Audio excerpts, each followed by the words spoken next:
Ba-ba-da-ba, ba-ba-da-ba-ba-ba-ba. Shit sandwich. What the fuck is your problem? Shut up, you freak!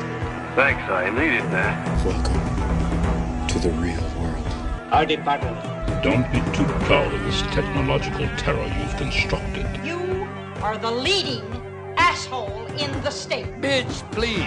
Pass the Dutchie, my friends. Remember, a Jedi can feel the Force flowing through him. What were you doing when the lights went out? Birdie num-num. Lynch me for what my people have done to your people. Oh, durga. It's a madhouse!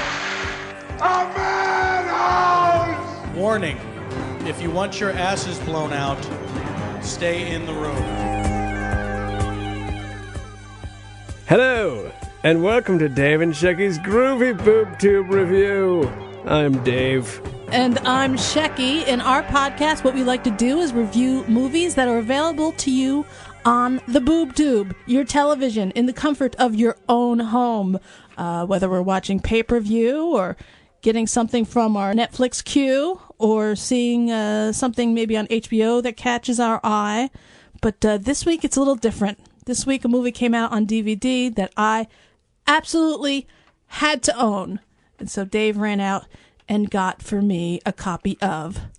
Yeah, the Final Fantasy Advent Children. Final Fantasy VII, Advent Children.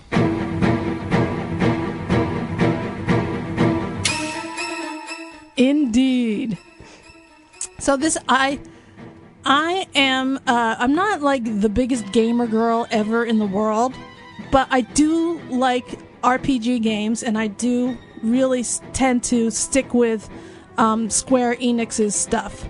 So I've played Final Fantasy VII a few times, Final Fantasy IX, both versions of 10, and currently have immersed myself in Final Fantasy XI, which is an online game. So I really wanted to get this movie, and to be honest, just between you and me and Dave over here, I downloaded a copy of it from the internets. Nah, but hey now. And I watched it like 2 or 3 times, but it was completely in Japanese with English subtitles that were not translated by the people of Square. They were translated by some person who happened to know both languages. And so it was kind of, I'd watched it at least 3 times that way. But when Dave got it, it was kind of interesting to watch it finally with the English voices in it.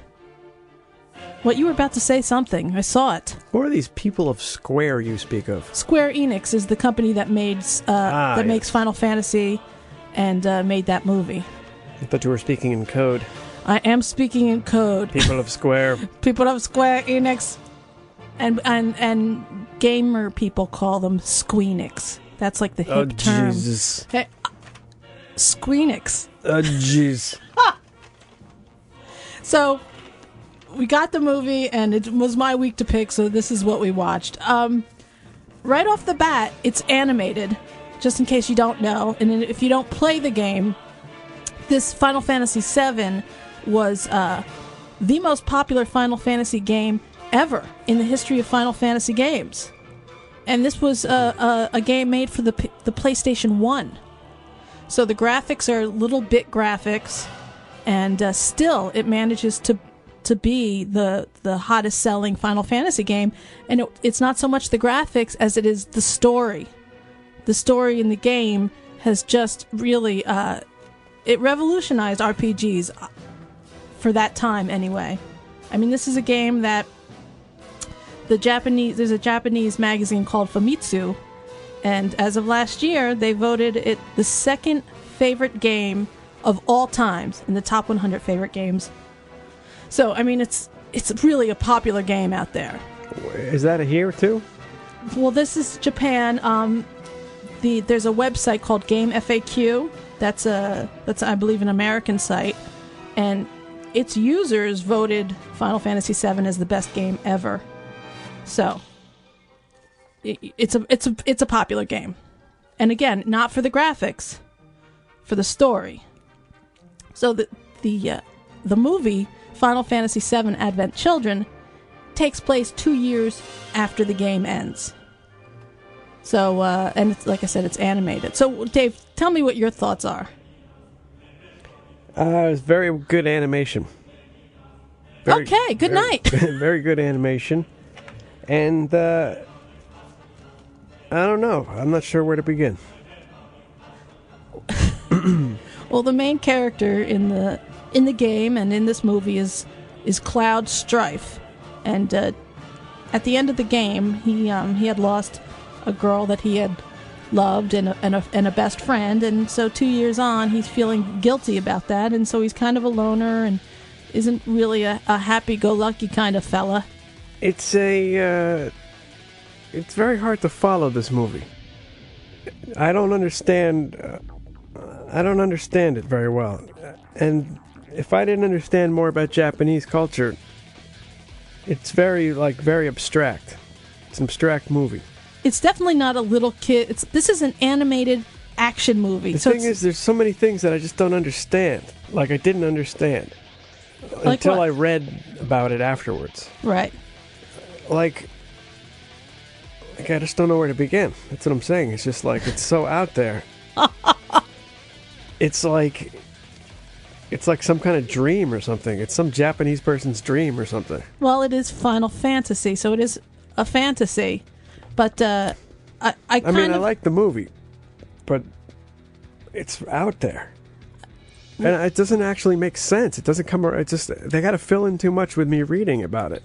See what happens with this movie, and I think the problem is, and probably the reason why it didn't ever get to the big screen here, is that you really kind of have to have played the game, or to know what's going on in the movie. And in Japan, many people have played the game. I mean, it's a huge game. And here, a lot of people have played it as well, but I don't think enough people will know about it to then want to go and see the movie. I think they should have made the Final Fantasy I movie and gone all the way up through. Well, because they had to explain too much. They should have just made like 12, 15 hours of movie. Sweetie, but each Final Fantasy game is not a continuation. So Final Fantasy VII has nothing to do with Final Fantasy IX. Well, then what the hell is going on, man? And they had made a Final Fantasy The Spirits Within movie. Remember that? We own that one. I do remember that.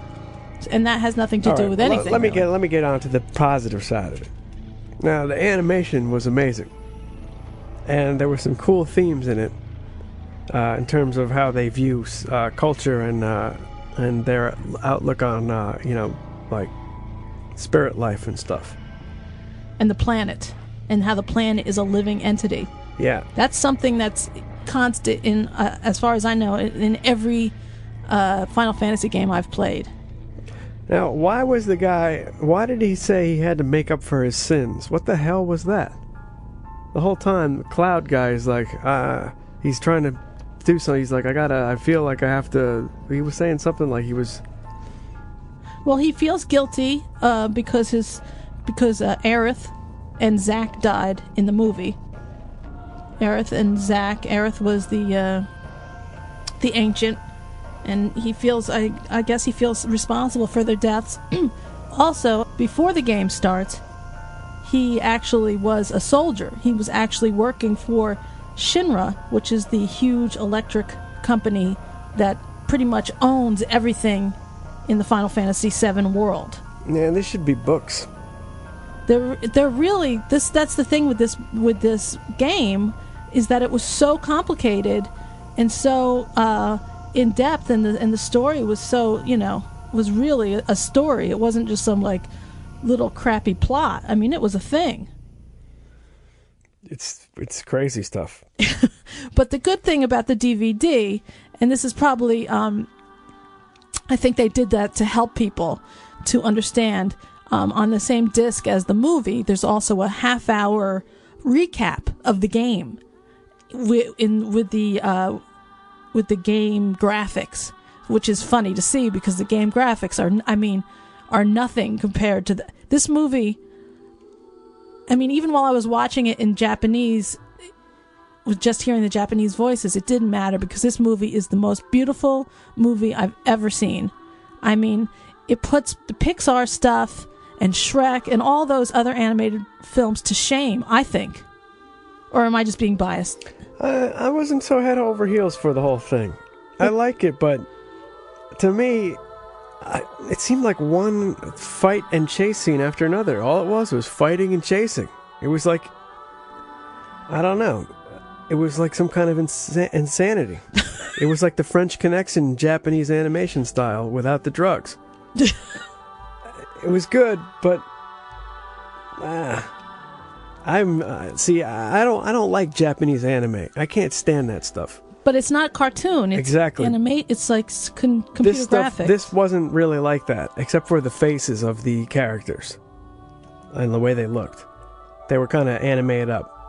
And I don't like anime. I do think you're at a disadvantage if you've never played the game. I really do. Well, how come this movie is number 4 in the DVDs? It's out of the top 20. It was number 4. I'm telling you. Who's buying this? I just told you, this game is wildly popular. I mean, ridiculously popular. Wow. So basically, if you're into the video game, you're going to love this movie. Oh, yeah. Oh, my God, yeah. I mean, the animation was remarkable. At some points, I couldn't even believe it was animation. Yeah, at one point you're like, oh, that's live action during the city shots. Yeah, and just some of the stuff, like the hair, first of all, the way they capture the hair they're very, like, that's some amazing, well, I guess it's drawing, I don't know, it's computer graphics, Computer right? graphics. It's pretty remarkable, definitely. I mean, even, like, they have the individual, like the thread count in the clothing and the leather outfits. You can see that it's not just a plain smooth plastic, it's leather and it's textured. Oh yeah, they have all that down. I mean, everything is so perfect, crystal clear. And if we had a high definition TV, it would have been even better. Forget it. I mean, that's amazing. The thing is, though, I'm waiting for this kind of technology to be applied to a movie with a real, like, understandable plot, maybe made by, like, dare I say, Americans.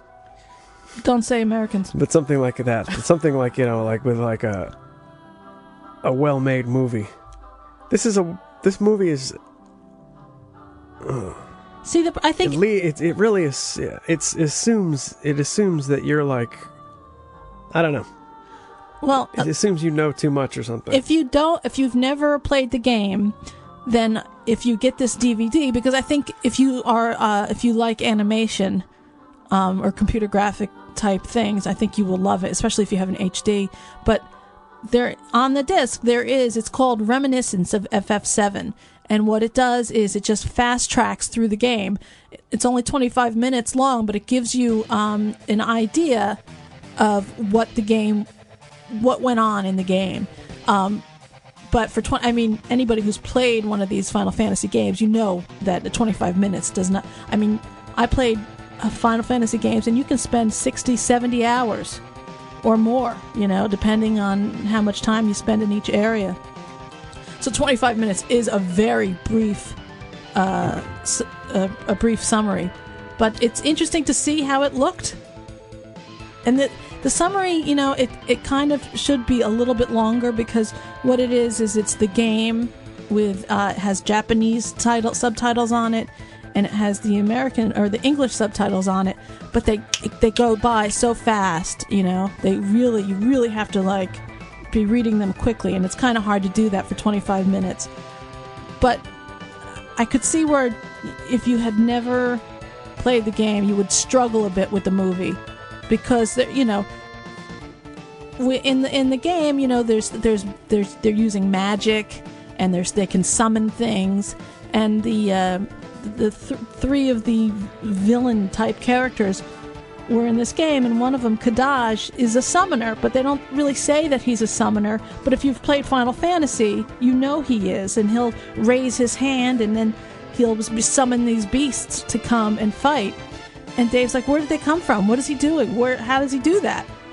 So it's like, and then you'll see that at one point Cloud uses a spell in Thunder. It's called in Final Fantasy XI. You use a spell, and now every time you use your sword, there's a lightning attack attached to it.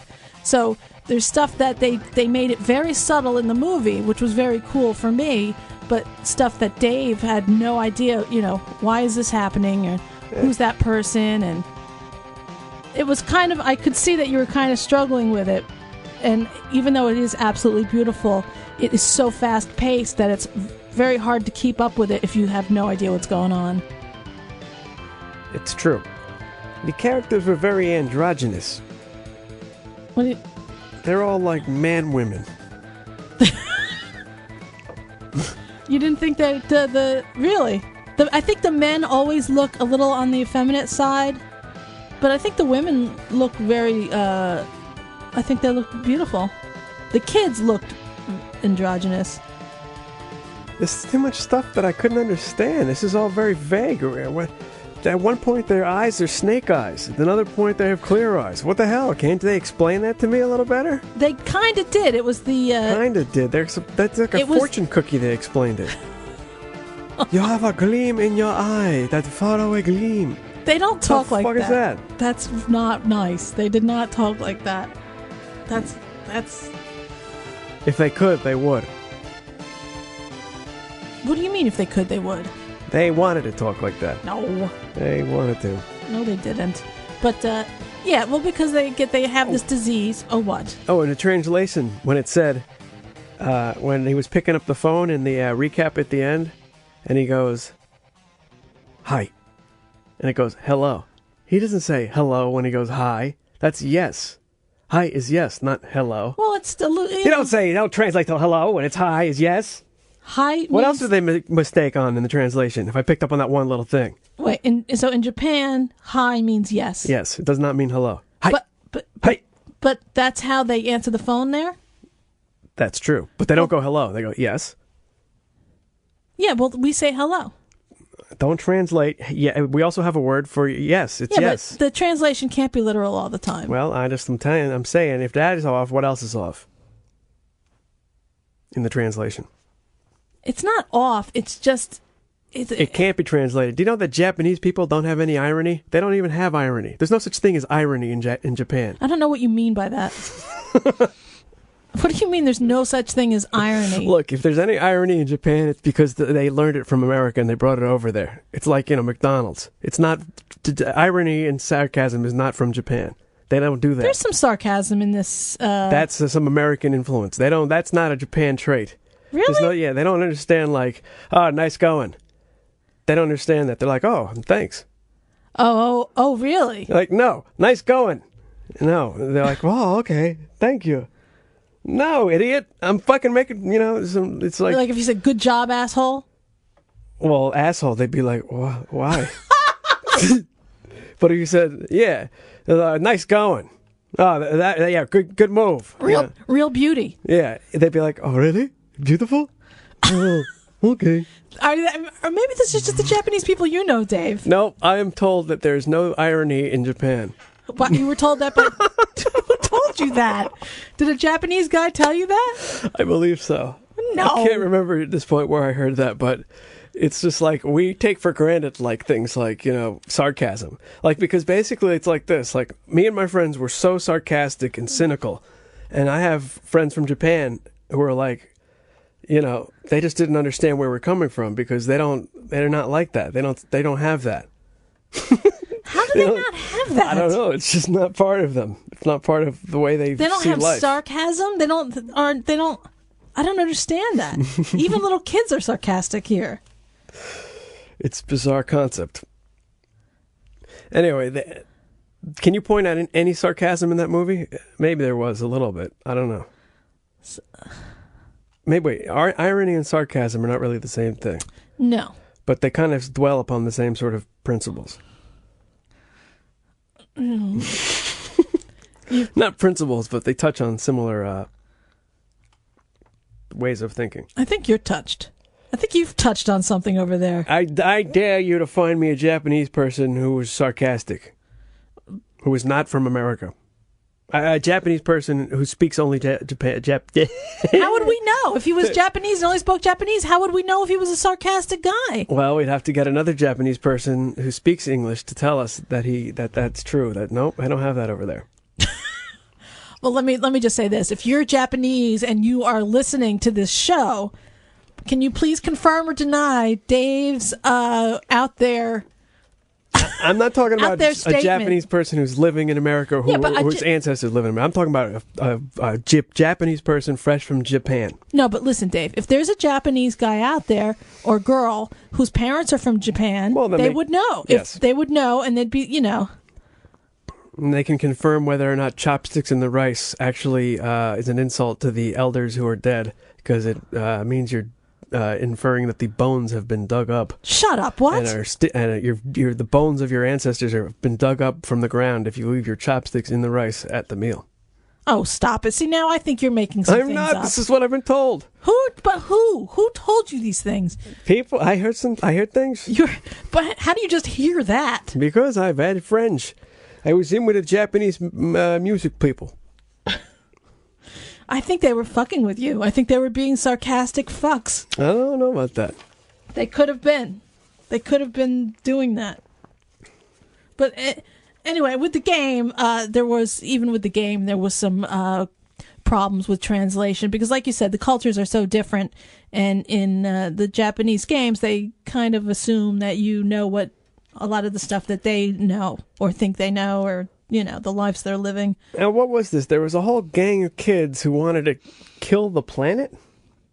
They wanted to just get rid of they were so angry that they wanted to kill the planet? I didn't understand that. Sephiroth, who is the big bad guy in the game and who dies in the game, he looked more like David Lee Roth to me. No, he looked nothing like David Lee Roth. Sephiroth is like he's like the ultimate bad guy. Cloud looked like David Bowie, and he looked like David Lee Roth. He has long gray hair. Well, so does David Lee Roth. Now. What? He does? No, I don't know. He doesn't have any hair, actually. Why do you even talk about David Lee Roth? I don't know. It's because it's Sephiroth. Are you kidding me? Sephiroth. So you make a David Lee Roth joke? Well, he had long hair like he was in Roth? He was like a Van Halen. He looked like he was a rock guy from Van Halen in the 80s. 70s. Oh my God, Dave. Dave. That's such a stretch. And so not funny. Whoa. Sorry, but Sephiroth. What is he, a Jew? No, he's... Seth Roth? Ross?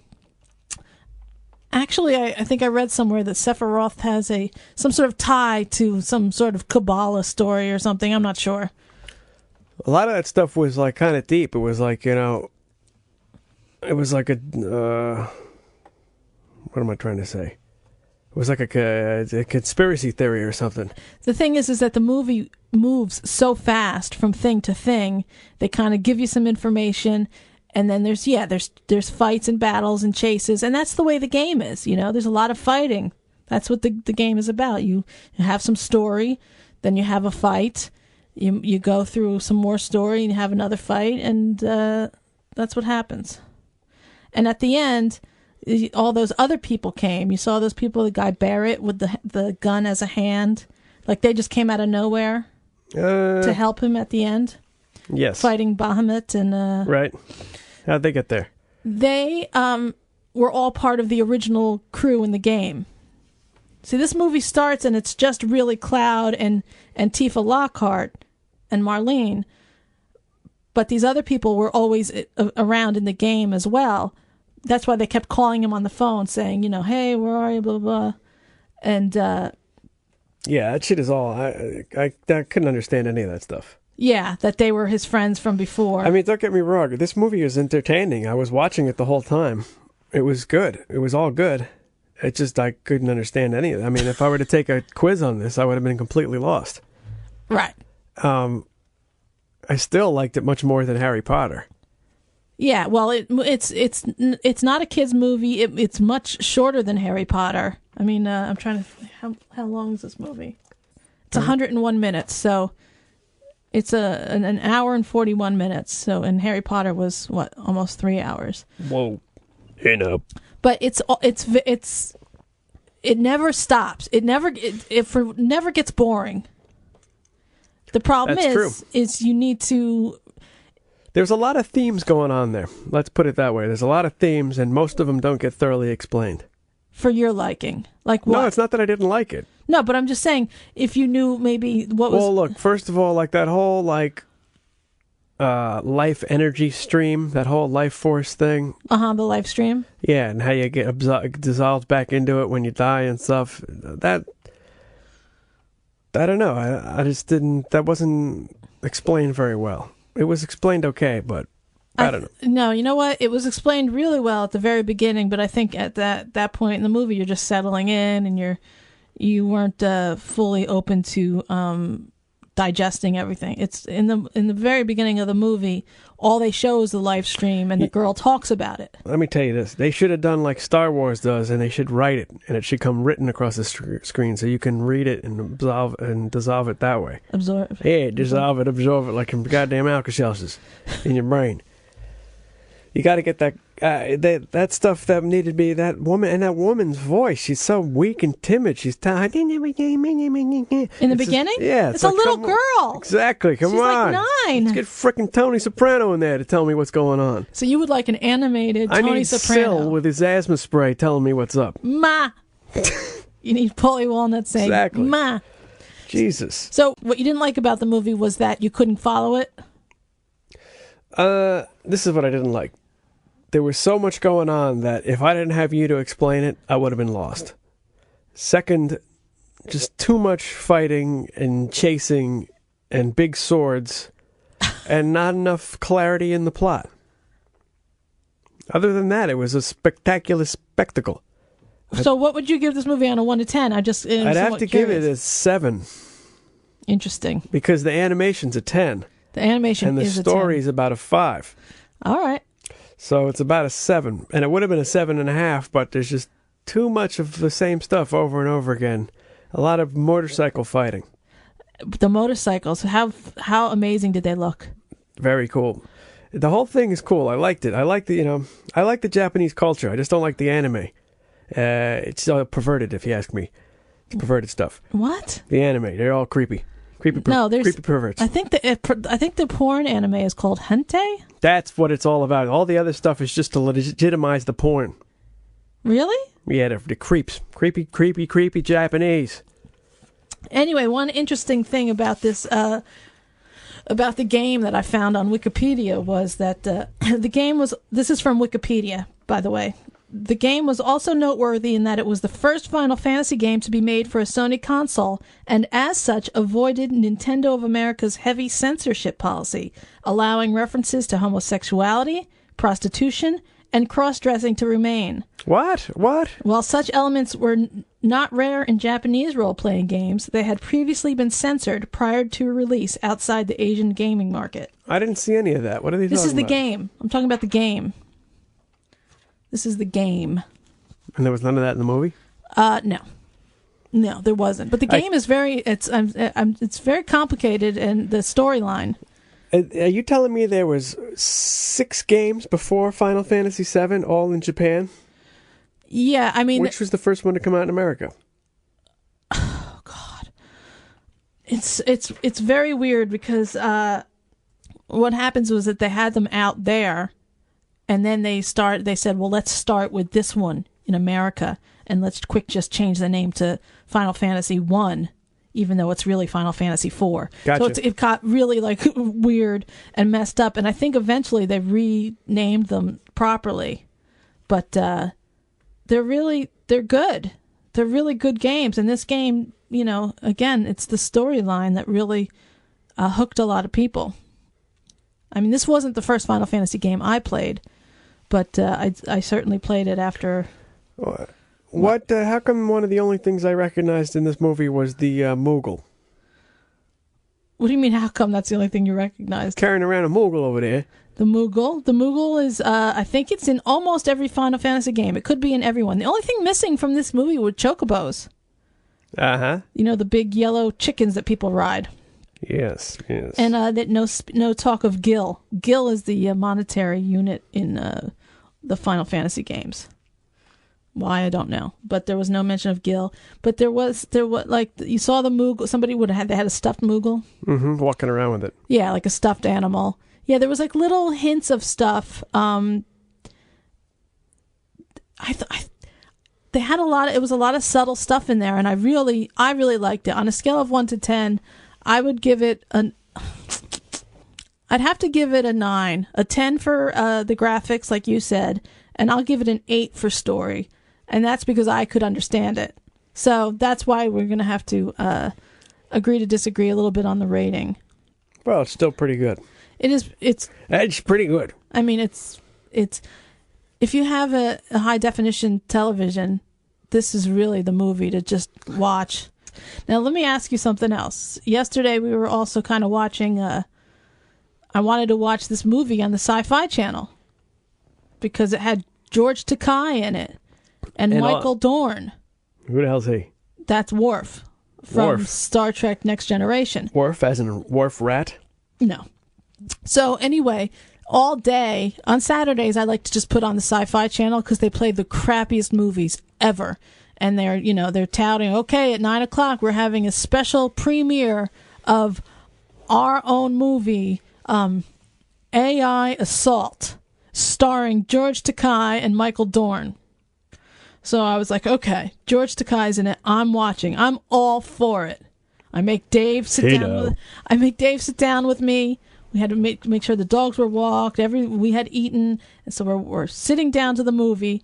And 4 minutes in, they'd kill off George Takei? Basically, yep. Like, what the fuck?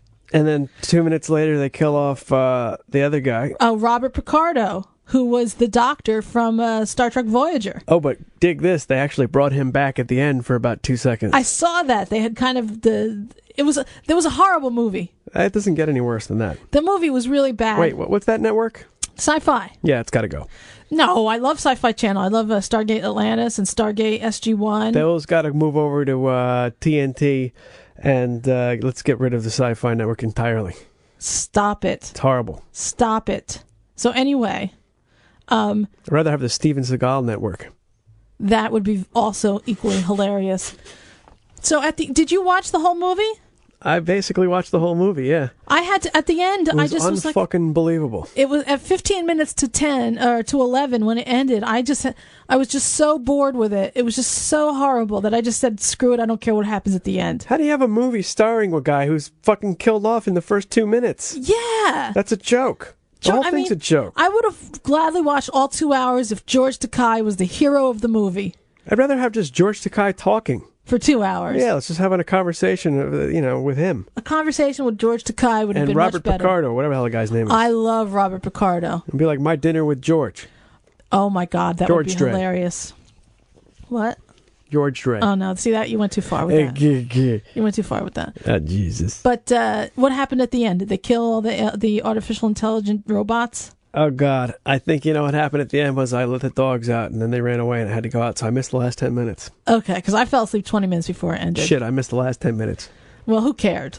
It was really, really bad. It was really awful. And they kind of, and Michael Dorn wasn't even, he was like some major or colonel somewhere in Washington, and you could tell they just had filmed all his stuff at one time. There was no action. He was just in an office all the time. He was just, somebody would poke in their head and say something, and he'd answer, and that was it. I mean, he wasn't really like, they made it like him and George Takei were like the stars of the movie. I was so down for like a buddy flick with Worf and Sulu, and it just didn't happen. That shit sucked, man. Oh, it was They had bad. 3 people from Star Trek on it, though. That was the thing. Somehow they're like, we got 3 guys in different Star Trek. It's going to be great. I swear that's the only reason I watched it, and it was awful. And they killed all 3 Star Trek guys off in the first 3 minutes. And the other thing that was really fucked up? Fucking break. What was really fucked up? What's that? They showed decapitations. They showed all of this ridiculous stuff, but then they would still bleep out if someone said "God damned." It's like, come on. It doesn't get much worse. You could show the decapitation, but "God damn" or "God damn it" has to be bleeped out. I was just like, are you kidding me? That's the state of television today. It's the whole FCC thing. That's why it has to go. It just has to go. And this is cable, I would rather have a Sci-Fi channel that was an extra $3, $4 a month, so I could see better stuff. I agree. If there was like an HBO that was all sci-fi with no commercials, I think I'd be in heaven. Let's get rid of the commercials. What the hell is this? Aren't we paying for TV? We don't stick the antenna up on the roof anymore. We're paying for television. Why do I have to see commercials? What do I got to pay to stop seeing... What do I have to pay to stop seeing commercials? And the commercials on cable are so bad. They're just awful. Just horrible. It's all horrible. It really is all horrible. So would you... Okay, hey, have a nice day. So would you recommend this movie? I would recommend this movie, definitely. Why? Why? If you couldn't understand it, why would you recommend it? Because it was definitely heavy animation. Yeah. And it wasn't, I don't know. It wasn't a drag. It was good. It was a good movie. I would recommend not watching this movie on HBO or whatever channel it comes out on. I recommend getting the DVD because you have that, the Final Fantasy VII Reminiscence, which goes through the plot of the game. Then there's also the making of, which is really interesting. And it's really funny because, you were saying how there's no like sarcasm or whatever. They interview all these, the Japanese people that worked on the movie. And there's no like, they're not animated as they talk, how like, our arms will flail or we'll make faces and gestures. They're all like very like, and you're like, wow. I mean, they're just all... Well, if you were bombed into oblivion, you'd have a certain way about you, too. That wasn't that long ago. You think it was all... you think it's because of the A-bomb that they're like that? Not the effects of the A-bomb, just the effects of being bombed? The effects of being bombed and having this deep underlying hatred for America that you have to actually hide. And then you can sell them your products, but still fucking hate the shit out of them. And I bet they still hate the shit out of us. One motherfucking day, you American motherfuckers, they're going to take over. That's what they're thinking. You think so? Oh, you think you can just bomb us like that? Oh, yeah, bomb us. Everything's okay. Oh, yeah, sure. They're not, what are you kidding me? You can't do that to a nation and think everything's going to be okay. Give me a fucking break. They're just plotting. Oh, very nice. Hi, American. Very good to see you. Wait, just you wait. Technology. They're just designing the technology to kill us. Now, I got no problems. I got plenty of Japanese friends. But if I was Japanese, I'd fucking hate America. And if you don't, what are you, nuts? How do you not hate America? How are you a Jew and not hate the Nazis? How are you a Japanese and not hate America? How is it possible? What are you? Oh, we just forget. Oh, yeah, forgive. Shut up. You don't forgive. That doesn't happen. Everything they do, that's in the back of their conscience. They fucking do shit perfectly. They copy. They're perfect. They're fucking meticulous. All because they strive to be strong as a nation. They have nation fucking patriotism. Their fucking allegiance to the nation is much stronger than ours. They're waiting till the one day that America is weak enough that they can just fucking stomp on us. So you think, but when you say stomp on us, you mean they'll bomb us just like we bombed them, and, you think they worse. Will? Why wouldn't they? They hate us. They must hate us. How can you not? How can you not? How many bombs did we drop on black people as slaves? None. Yeah, and look how much problems there is with blacks in America because of the problems of what white people did to black people. Look how much hatred there is amongst the people. And you think there's less between Japan and America? It just brews and stews. Well, there you go. It's true. I mean, I always thought it was weird. Here's is only 60 years. I mean, that we bombed the shit out of them with a nuke. The war was over, and we bombed the shit out of them. They had surrendered. We bombed one city, and then 2 days later we bomb another, or how many days later? Give me a break. I mean, it was devastating. You can say what you want about World War II. I'm just saying that the Japanese people definitely have an underlying grudge against America, whether they show it or not. Well, can I tell you something? What? In the game, in Final Fantasy XI, yes, the Japanese players don't like the American players for the most part. They'll say something like NA, which is North America, no thanks. Like they don't want to play with us. Some of them do. But there are large amounts that don't. NA, no thanks. That's what it'll say maybe in their search comment or anything, Or I don't speak any English, meaning don't even talk to me, even though a lot of them do speak English. Yep. Well, there's probably thousands, tens of thousands, hundreds of thousands of Japanese people who do not feel that hatred's towards America. But as a nation, I think it exists. Well, there you go. Maybe a lot of them who are here in America, they actually have ideals. They want the American dream. They, whatever. They've compartmentalized their hatred. I mean, it is pretty fresh in their minds. Yeah, I mean, if you were born in the 60s, maybe you weren't around for it. But if you're a fucking 60-year-old Japanese person now, I think you got to have that more in your head than a 30-year-old Japanese person. That's true. All right. Well, that's today's Japanese heritage lesson from Dave. Let's just bomb people and just think it'll be okay as we help them to rebuild their country. Yeah, that's the weirdest shit. We bomb the shit out of people, and then we help them rebuild. But you know what it is? What we do with the rebuilding is that we give the American builders contracts. We have quite a history of doing stuff like that. Fuckers. But this isn't a political show, by the way. No, just a coincidence. Nothing to worry about. Move along. All right, well, so that's it for this episode. Anything you want to say, Dave? Arigato. Come on down to daveandshecky.com. We have a list of past episodes that you may be interested in listening to, as well as a forum. If you want to challenge Dave on what he said. Domo arigato, Mr. Roboto. That's all the Japanese I know. And now I know. Hi. Hi. Hi.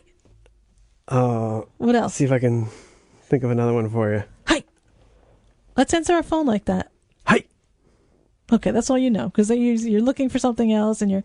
Oh, the other thing I just wanted to mention briefly is that the music is really amazing. Oh, I know how to say smells like balls. Shut the fuck up, you do? Kingtama no aji. Say it again? Kingtama no aji. And it means smells like balls? I think so. Who told you that? My friend Moss. And why would you want to know that?